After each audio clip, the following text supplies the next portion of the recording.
நீங்கள் பார்த்துக் கொண்டிருப்பது உங்கள் விஜய். வைகுண்டேது பரேலோகே ஸ்ரீயாசார்த்தன் ஜெகத்பதிஹி ஆஸ்தே விஷ்ணுரச்சிந்தியாத்மா பக்தைஹி பாகவதைஸ் சஹ காவேரி விரஜாசேயம் வைகுண்டம் ரங்கமந்திரம் ச வாசுதேவோ ரங்கேஷः பிரத்யக்ஷம் பரமம் பதம் உல்லாச பல்லவித பாலித சப்தலோகி நிர்வாக கோரகித நேம கடாட்சலீலாம் ஸ்ரீரங்க ஹர்ம்யதள மங்கள தீபரேகாம் ஸ்ரீரங்கராஜ மகிஷீம் ஸ்ரீயமாஸ்ரயாமஹ நம ஸ்ரீரங்க நாயக்யை யத் ப்ரூவிப்ரமபேததः ஈசேஷிதவ்ய வைஷம்ய நிம்னோன்னதமிதம் ஜகத். இன்று வைகுண்ட ஏகாதசி பெருவிழா. திரு அத்தியன உற்சவத்தினுடைய இராப்பத்து தொடங்கும் திருநாள். முதல் 10 நாட்கள் பகல்பத்து உற்சவத்தை திரு அரங்கநாதன் கண்டருளுகிறார். வைகுண்ட ஏகாதசி தொடக்கமாக இராப்பத்து 10 நாட்களை திருவாய்மொழி திருநாளாக கொண்டாடுகிறார். ஸ்ரீரங்கம் பூலோக வைகுண்டம், இருபுறத்திலும் காவேரி கரபுரண்டு ஓடுகிறாள். வடதிருக்காவேரி கொள்ளிடமென்னும் தென்திருக்காவேரி காவேரி என்னும் வழங்கப்படுகிறது. மத்தியே கவேர துகிதுகு முதிதாந்தராத்மா அத்ரஷ்டதாம் நயனையோர் விஷயாந்தராணாம் என்று காண்பவர்கள் கண்ணுக்கு விருந்தாய் வைகுந்தத்தின் மறு உருவமால் ஆயிரக்கால் மண்டபத்தோடே இதே க்ஷேத்திரம் புண்ணிய பூமியாய், காவேரியே விரஜா நதியாய், ஸ்ரீரங்கமே பூலோக வைகுண்டமாய், பெரிய பெருமாள் அரங்கநாதனே பரவாசுதேவனாய் இன்றும் எப்போதும் தரிசனம் கொடுத்து கொண்டிருக்கிறார். அந்த பெருமானுடைய வைகுண்ட ஏகாதசி உற்சவத்தை சற்றே சுருக்கமாக சேவித்துக் கொள்ளுவோம். நேற்றைய தினம், அதாவது தசமி, பகல்பத்தின் கடைசி நாள், பெருமான் ஆச்சரியமாக நாச்சியார் திருக்கோலம் சமர்ப்பித்துக் கொள்ளுகிறார். அவர் எப்போதும் புருஷோத்தமன், மனிதருள் மாணிக்கமா, ஆத்மாக்கள் அனைவரை காட்டிலும் உயர்ந்தவர், பத்தன் முக்தன் நித்யன் அனைவரை காட்டிலும் மேம்பட்டவர். அந்த பெருமானுக்கு விருப்பம், நமக்கு என்னதான் கருணை இருந்தாலும் நம் நாச்சியார் ஸ்ரீரங்க நாச்சியாருக்கு இருக்கிற கருணை நமக்கு இல்லையாம். அப்படித்தான் எல்லாரும் குறை கூறுகிறார்கள். அந்த குறையை இன்னைக்கு நிவர்த்தி பண்ணிடுவோம் அப்படின்னுட்டு நாச்சியார் அலங்காரம் சமர்ப்பித்து கொள்ளுகிறார். பொதுவாக மோகினி அலங்காரம் என்று சொல்லுகிறோம். அது நாச்சியார் திருக்கோலம். ஸ்ரீரங்க நாச்சியாரை போலவே வேஷம் போட்டு விடுறார். சுமாராக சொல்லணும்னா அதுதான். நாச்சியார் அவரால் ஆயிட முடியுமா? அவள் தான், அவர் தான். அன்னைக்கு நாச்சியார் திருக்கோலம் சாத்தி கொண்டு ஆரியபட்டாள் வாசலிலிருந்து வெளியே புறப்பட்டு நேரே திருச்சுற்று வழியாக வந்து ஆச்சரியமான கருட மண்டபத்தில் எழுந்துருள்கிறார். மக்கள் வெள்ளம். மக்களுக்கெல்லாம் தனித்தனியாக பக்தர்களுக்கு ஸ்ரீரங்கநாச்சியாரையும் ஸ்ரீரங்கநாதனையும் சேவித்து பழக்கம் உண்டு. ஸ்ரீரங்கநாச்சியார் சன்னதி வடக்கு வாசலில், ஸ்ரீரங்கநாதனுடைய சன்னதி தெற்கு வாசலில். இவன் அவள். ஆனால் இன்றைக்கு அவனையே அவளாக சேவிக்கும் பாக்கியம் கிடைத்ததொல்லையோ. முடிச்சோதியாய் உனது முகச்சோதி மலர்ந்ததுவோ, அடிச்சோதி நீ நின்ன தாமரையாய் அலர்ந்ததுவோ, படிச்சோதி ஆடையுடும் பல்கலனாய் நின் பைம்பொற்கடிச்சோதி கலந்ததுவோ. திருமாலே கட்டுரையே, திருமாலே கட்டுரையே. பகவானே நீயே சொல்லு, நீயா இல்லை அவளா? அவளா அல்லது நீயா? திருவே மாலா, மாலே திருவா. திருனா மகாலட்சுமி, மால்னா பகவான். திருவே மாலா, மாலே திருவா. இந்த 2 பேருக்கும் அவ்வளவு ஒற்றுமை. பெருமாள் நாச்சியார் திருக்கோலம் சாத்தி கொண்டு கருணையாக பார்க்க முயற்சிக்கிறார். இதை பற்றி வேடிக்கையான சரித்திரம். ஸ்ரீ பராசர பட்டர் வாழ்ந்திருந்த காலம். அவர் எப்போதும் ஸ்ரீரங்க நாச்சியாரைத்தான் கொண்டாடுவார். ரங்கநாதன் அவ்வளவு தூரம் கிட்டக்க நெருங்க மாட்டார். அவர் கோபக்காரர். கருணையே உருவான தாய் இருக்கிறச்சே கோபப்படுற பகவான்கிட்ட எடுத்துக்கு போகணும் என்ன கிட்டக்க போக மாட்டார். பெருமாளுக்கு ஒரு குறை, இவர் வாயால் நம்ம பேர் வாங்கிடணும். இவர் எப்பவும் நாச்சியாரைத்தான் கொண்டாடுறாருன்னுட்டு இன்னைக்கு, அதாவது 10ஆம் உற்சவம் நடக்கிறதே நாச்சியார் திருக்கோலம் அன்று பெருமாள் திருக்கோலம்லாம் சாத்தினுட்டு பராசர பட்டரை கூப்பிட்டு, என்னை நன்கு சேவியம், இப்போ உம்ம நாச்சியாரை போல நான் இருக்கேன்னா ஒரு படி மேலே இருக்கேன், பார்த்து 2 பாட்டு பாடும். பட்டர் ஏற இறங்க சேவித்தார். எல்லாம் நன்னா இருக்குது, ஆனாலும் மொத்தம் வேஷம் நன்னத்தான் போன்றிருக்கே, ஆனாலும் அப்படியே பொருந்திருக்குன்னு சொல்ல மாட்டேன். ஏன் இப்போ என்ன குறை கண்டுபிடித்தின்னு பெருமாள் கேட்குறார். குறையா? உன் கண்ணை பாரு, புருஷ பார்வை, ஆண் பார்வை, கோபப்பார்வை, இதுதான் உன் கண்ணுகளில் இருக்குது. என் நாச்சியார் அப்படியா பார்க்கிறாள்?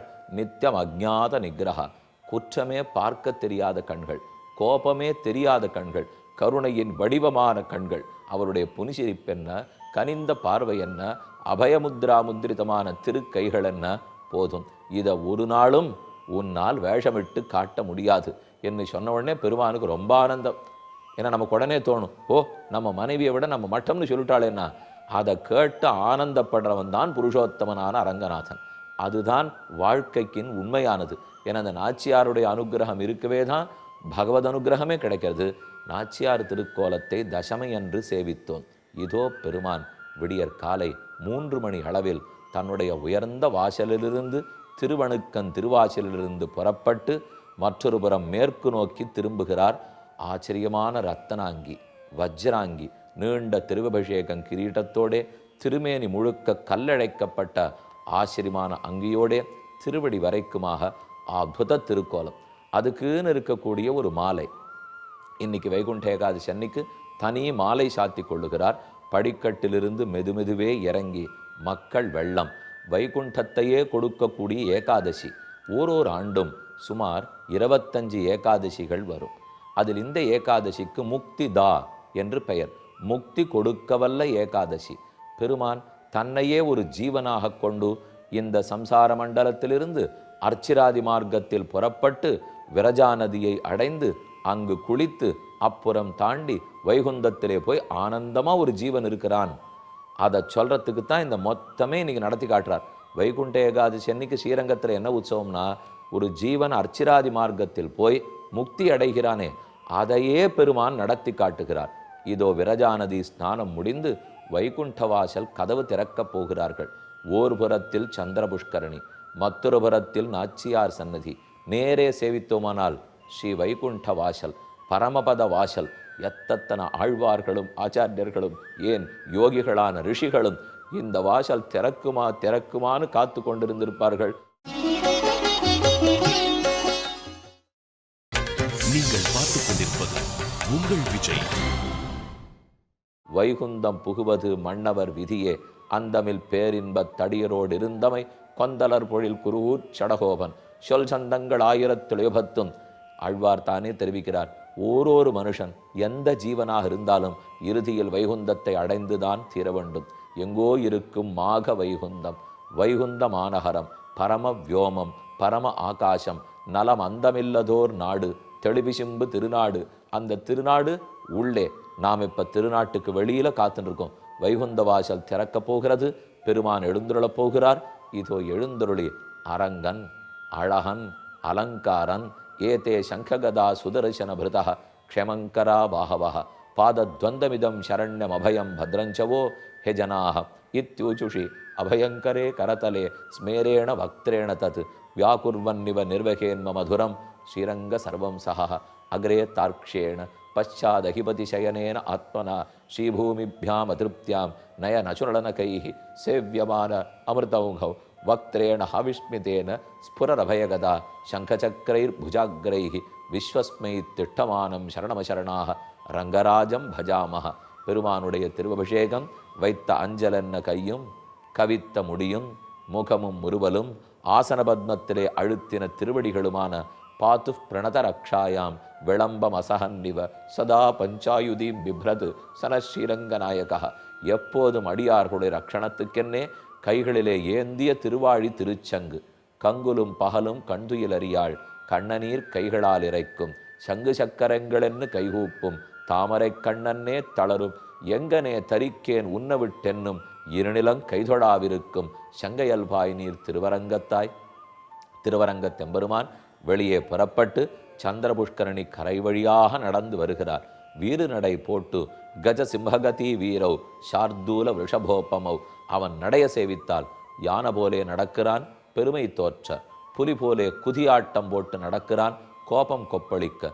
எருது போலே காள போலே நடக்கிறான், கர்வம் தோற்ற. சிங்கம் போலே நடக்கிறான், தேஜஸ் வெளிப்பட. இப்படி பல நடகளையும் காட்டிக்கொண்டு ஆழ்வார் பராங்குஷ பரகால யதிவராதிகள். பராங்குஷரார் நம்மாழ்வார், பரகாலனான திருவங்கி ஆழ்வார், சுவாமி ராமானுஷர் என்னை இவர்களும் எதிர்கொண்டு அழைக்க மணல்வெளியிலிருந்து வெளிய மணல்வெளிக்கு புறப்பட்டு வந்து 1000 கால் மண்டபத்தின் வாயிலில் 4 கால் மண்டபத்திலே எழுந்துள்ளிருக்கிறார். லட்சம் மக்கள் அரங்கா அரங்கா அரங்கா என்று சொல்லிக்கொண்டு அரங்கன் என்று கர்ப்பஸ்ரீமான்கள் கருவரங்கத் துட்கிடந்தேன் கைதொழுகேன் கண்டேன் திருவரங்கமே யான் திசை. அவன் எங்கெங்கோ கிடந்தாலும் இன்று வண்பெரு வானகம் உய்ய அமரர் உய்ய மண்ணுய்ய மண்ணுலகில் மனுஷர் உய்ய இனிதாகத் திருக்கண்கள் வளர்கிறான். பொங்கோதம் சூழ்ந்த புவனியும் விண்ணுலகும் அங்காதும் சோராமே ஆள்கின்ற எம்பெருமான் செங்கோலுடைய திருவரங்கச் செல்வன். இப்படியும் அப்படியும் ஆடிக்கொண்டு ஓரொரு ஏழை எளிய மக்கள் ஞானமே அற்ற சக்தியற்றவர்களான நாம் இந்த கூட்டத்துக்குள்ள நாம் என்ன பெரிய மனுஷனா, பெருமாளை நம்மால தரிசிக்க முடியுமா என்று கவலையோட ஓரமாக நின்றுட்டு இருக்கோம். ஆனால் இந்த மணல் வெளியிலே ரங்கநாத பெருமாளுக்கு பெருமை என்ன தெரியுமா? திடீர்னு நேகமாக எல்லாரையும் தள்ளிண்டு நம்ம கண்முன்னே வந்து நிற்பார். திக்குமுக்காடி போகிறோம். இவனா நம் கண்முன்னே வைகுந்தத்தில் இருந்த பெருமான் போய் இதோ ஒண்ணுமில்லாத ஏழை நான் ஏழை ஏதலன் கீழ்மகன் என்னாது இறங்கி மற்றவர்க்கு இன்னொரு சுரக்க வந்தான் போலும் என்று நம்மிடத்தே வருகிறார். நாம் நின்று சேவிச்சுட்டே இருப்போம். அப்படியே பின்னடகை காட்டு கொண்டு போவார். அங்கே இருக்கிற மற்றொரு ஏழைக்கு காட்சி கொடுக்க வேண்டாமா? இப்படியும் அப்படியும் 1.5-2 மணி நேரம் இந்த மணல்வெளியிலேயே இருந்து அனைவருக்கும் காட்சி கொடுத்துட்டு எல்லா மரியாதைகளையும் கொடுத்து இப்போது ஆயிரக்கால் மண்டபத்துக்குள்ளே நுழைகிறார். நுழைந்து நேரே திருமாமணி மண்டபம். அதுதான் அந்தமில் பேரின்பத்து மண்டபம். ஆழ்வார்கள் அனைவரும் துதிபாட பெருமான் திருமாமணி மண்டபத்தில் எழுந்தருளி இருந்து அன்று முழுவதும் இரா பொழுது வரை அடியார்களுக்கு லட்சோபலட்சம் ஜனங்களுக்கு முக்தியே கொடுக்கிறான், தன் தரிசனத்தையே கொடுக்கிறான். இந்த அரங்கன் திருவடிகள் வாழி, நாச்சியார் திருவடிகள் வாழி, ஆழ்வாராச்சாரியர்கள் திருவடிகள் வாழி. இன்று வைகுண்ட ஏகாதசியில் நேரே ஸ்ரீரங்கத்தில் பங்கு கொள்ள முடிந்தவர்களா? வாழி வாழி வாழி. நேர போக முடியல, மனதார நினைத்து ஏங்கி கொண்டிருக்கிறார்களா? அவர்களும் பல்லாண்டு பல்லாண்டு பல்லாண்டு. என்னைக்கும் வைகுண்ட ஏகாதசி அனுபவமும் அத்தியனோத்சவ 21 நாள் அனுபவமும் எல்லாருக்கும் கிடைக்கணுங்கிறதையும் இந்த நன்னாளில் பிரார்த்திப்போம். ஸ்ரீரங்கத்துக்கு போய் 21 நாளும் தங்கியிருந்து விடாமல் வேற லோக சிந்தனையே இல்லாமல் நம்பெருமாளையே சேவிக்க வேணும், நாச்சியாரையே தரிசித்திருக்கணுங்கிற உவகை, அந்த அனுகிரகம் பெருமானுடைய அருள் அனைவருக்கும் கிட்டட்டும் என்று இன்றைய நன்னாளில் பிரார்த்தித்துக் கொள்ளுகிறேன். மிச்சம் இருக்கிற 3 நிமிஷத்தில் விதுரர் சொன்னத்தை பார்த்துடுவோம். விதுரர் திருத்தராஷ்டிரனுக்கு கூறுகிறார், கேள். துரியோதனேன யத்யேதத் பாபம் தேஷு புராகிருதம் त्वया தத் குலவிருத்தேன பிரத்யானேயம் நரேஸ்வர. ஹே நரேஸ்வர, நீதான் இங்க ராஜா. ஒருவேளை துரியோதனன் முன்னால் பல பல குற்றங்களை பாண்டவர்களுக்கு பண்ணிவிட்டானே என்று நீ ஒரு நெருடல் இருக்கலாமே. இந்த பிள்ளை என்னென்னமோ பண்ணிவிட்டார், இனிமே போய் அவள்கிட்ட நான் எந்த மூஞ்சியோட போய் நிற்பேன்? இதை நம்மளே சொல்கிறோமோ இல்லையோ? நான் பட்டிருக்கிற தப்பு என் பிள்ளையை சொல்ல முடியல சுவாமி, எந்த முகத்தில் நான் அவளை போய் விழிப்பேன் என்று நினச்சிக்காதே. அந்த பிள்ளை பண்ணது தப்புன்னு நினச்சி அவனை ஒதுக்கிவிட்டியானால் கண்டிப்பாக பாண்டவர்கள் உன்னை பற்றி குற்றமாக நினைக்க மாட்டார்.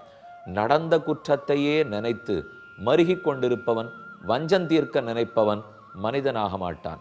குற்றம் நடக்கலாம், அது மதிய இயல்பு. ஆனால் இனிமே நடக்கக்கூடாது என்று உறுதி கொள்வதும் மனித இயல்பு. நடந்த குற்றத்தை ஏற்றுக்கொண்டு ஒத்துக்கொள்வதும் மனித இயல்பு. இனிமேல் நடக்காமல் இருக்க திட்டம் போடுவதும் மனிதனுக்கே வேண்டிய உரிமை. ஆகவே துரியோதனாதிகள் ஒருவேளை குற்றம் புரிந்திருந்தாலும் அவர்களை சிக்ஷி, அவர்களுக்கு வேண்டிய தண்டனையை கொடுத்துரு. இனி அது போய் இந்த குற்றமே தொடரட்டும்னு நினச்சு விடாதே. தொடர விட்டாத்தான் ஆபத்து திருத்தராஷ்டிரா. அந்த குற்றத்தை அங்கே கிள்ளி எறிஞ்சிரு. துவயா தத் குலவிருத்தேன, நீ எவ்வளவு வயசானவன், சொன்ன கேட்க மாட்டாளா? நீயே தப்பு பண்ணியிருக்கிறதுன்னு புரிஞ்சுனுட்டு அவனுக்கு தண்டனையை கொடுத்து விட்டு இந்தா தர்மபுத்திரா உன் ராஜ்யம்னு சொல். ஊர் உன்னை கொண்டாட ஆரம்பிச்சுடும். குற்றத்தை புரிபவனை குற்றவாளி என்று மட்டும் சொல்லிடுறதில்லை, குற்றம் புரிந்து ஒத்துக்காம இருக்கான் பாருங்க, அவன் தான் குற்றவாளி. நீங்கள் பார்த்துக் கொண்டிருப்பது உங்கள் விஜய். குற்றத்தை புரிபவனை குற்றவாளி என்று மட்டும் சொல்லிடுறதில்லை, குற்றம் புரிந்து ஒத்துக்காம இருக்கான் பாருங்க, அவன் தான் குற்றவாளி. லோகம் எப்பவுமே என்ன தெரியுமா எதிர்பார்க்கும்? எப்பேற்பட்ட மனுஷர் தப்பு பண்ணியிருக்கட்டும், அதை முதல்ல அப்படியே அந்த செய்தியிலெல்லாம் வரும், ப்ரெஸ்ஸிலெல்லாம் வரும், டிவி சேனல்லாம் வரும், ஒரே தப்புன்னுவா. அது இருக்கட்டும். ஆனால் அதுக்கப்புறம் என்ன தெரியுமா தேவை? தப்புன்னு ஒத்துனுட்டு என் வாழ்க்கையை மாற்றினுட்டேன்னு ஒருத்தன் சொன்னான்னா அவன் அன்னிலேருந்து 2 மடங்கு புகழ் பெறுகிறான். அதுதான் ரொம்ப முக்கியம். அதை தப்பே பண்ணலேன்னு நாம் சொல்ல பண்ணார்னு இன்னொருத்தர் சொல்ல அப்போ தான் ஆபத்து வந்துடுறது. ஆம், இந்த குற்றம் நடந்தது, மனிதன்தான், இனியும் செய்ய மாட்டேன் என்ன ஏற்றுக்கணும் இல்லையோ திருதராஷ்டிரா ஏற்றுக்கொள். உன் பிள்ளை பண்ணான்ங்கிறதுக்காக தப்ப தொடர்ந்துடாதே. தாம்ஸ்துவம் பதே பிரதிஷ்டாப்பிய லோகே விகத கல்மஷா பவிஷ்யசி நரசிரேஷ்ட பூஜனீயோ மனீஷினாம். அந்த குற்றத்தை மாத்திட்டு துரியோதனனை அடக்கிட்டு தர்மபுத்திரனுக்கு பட்டம் சூட்டி வச்சுடு. இதே உன்னை திட்ட போகிற இந்த உலகம், உன்னை வைது தீர்த்த இந்த உலகம் என்னமா உன்னை ஸ்தோத்திரம் பண்ணு தெரியுமா? உன்னை துதிப்பாடும், உன்னுடைய குற்றத்தை போக்கிக்கலாம். மேலும் பாபத்தை போக்க வழி பிராயச்சித்தம் தேடிவிடுறது. பிராயச்சித்தை தேடாத விட்டுருந்தோம் பாபம் போகவே போகாது. இதை புரிந்து கொள்வாய் என்று இன்று கூறினார்.